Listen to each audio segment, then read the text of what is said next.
Welcome to my channel Study Simpler Way. Friends, we are studying sequences. Sequences हमारे पास एक ऐसा function है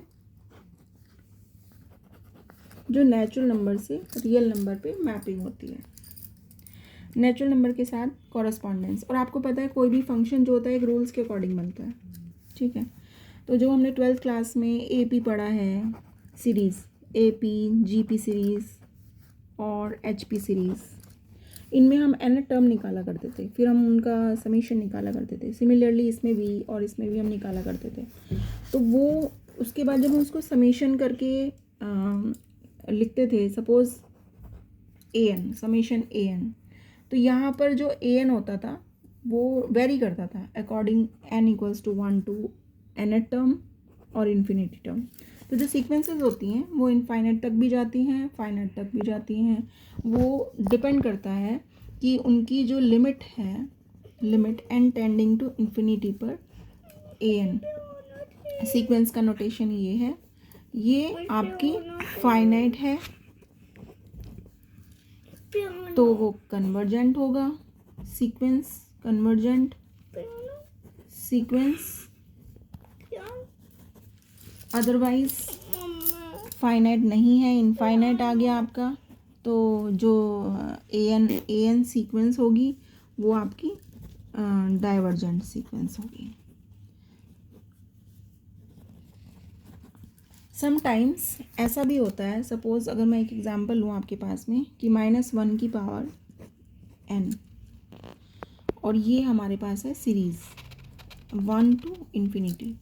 तो अगर हम इसमें ये आपके पास में इस तरह से इसको मैं ओपन करूँ, n इक्वल्स टू 1 रखूँ, n इक्वल्स टू 1 तो -1 आएगा, ठीक है। फिर n इक्वल्स टू समेशन, आप इसको हटा दीजिए, आप इसको सीक्वेंस के तरीके से पढ़िए। n इक्वल्स टू 2 रखने पे 1 आएगा, ठीक है। 3 रखने पे -1 आएगा, 4 रखने पे -1 आएगा। तो इवन के लिए हमारे पास 1 वैल्यू आ रही है और ओड पावर के लिए हमारे पास में माइनस वैल्यू आ रही है। तो बट ये इन्फिनिटी तक ऐसे ही चलता रहेगा कंटिन्यूसली, ठीक है। और इन्फिनिटी पे यहाँ पर इसकी दो ही वैल्यूज़ हैं, -1 और लोअर बाउंड कहलाएगा, और जो ये अपर बाउंड इसका 1 कहलाएगा। तो इसकी वैल्यू ऑसिलेट हो रही है, तो इस सीरीज़ को कहेंगे ऑसिलेटरी सीक्वेंस, ठीक है। कि ये ऑसिलेटरी सीक्वेंस से बनी हुई सीरीज़ है। इसको -1, 1 ये इसके दो, एक लोअर बाउंड और एक अपर बाउंड है, ठीक है। तो अब हमने एक क्वेश्चन किया था कल, इसी पेज पे मैं यहाँ पे आपको बता रही हूँ। उस क्वेश्चन के अंदर summation n equals to 1 to infinity a n, इस तरह से हमारे पास में वो क्वेश्चन था। हमें ये बताना था कि जो ये हमारे पास में सीरीज़ है, ये एब्सोल्युटली कन्वर्जेंट कब होती है, ठीक है। तो हमने कहा था कि ये एब्सोल्युटली कन्वर्जेंट तब होगी जब इसके मॉड्यूलस से बनी हुई सीक्वेंस कन्वर्जेंट होगी, यानी कि ये एब्सोल्युटली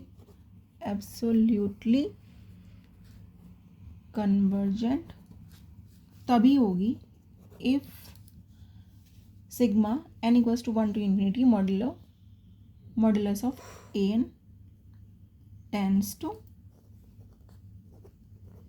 कन्वर्जेंट, ठीक है। तो उसमें हमने ए एन एक एग्जाम्पल लिया था कि सपोज़ ए एन एक सीक्वेंस है। ये सीक्वेंस के नोटेशन होते हैं, इसमें एस एन इस तरह से रखा है या फिर इस तरह से रखा है, ठीक है। तो वैल्यू क्या थी, -1 की पावर n -1, 1/n। एक हमने इस तरह से लिया था और एक और हमने लिया था जिसमें -1 की पावर n -1 और 1/n की पावर 2 था, ठीक है। तो ये दो केस हैं जिसमें हमें कंपैरिजन टेस्ट और पी सीरीज़ टेस्ट की हेल्प से हम आपको ये नेक्स्ट पार्ट में कन्वर्जेंट और एब्सोल्युटली कन्वर्जेंट बताएंगे। Thank you.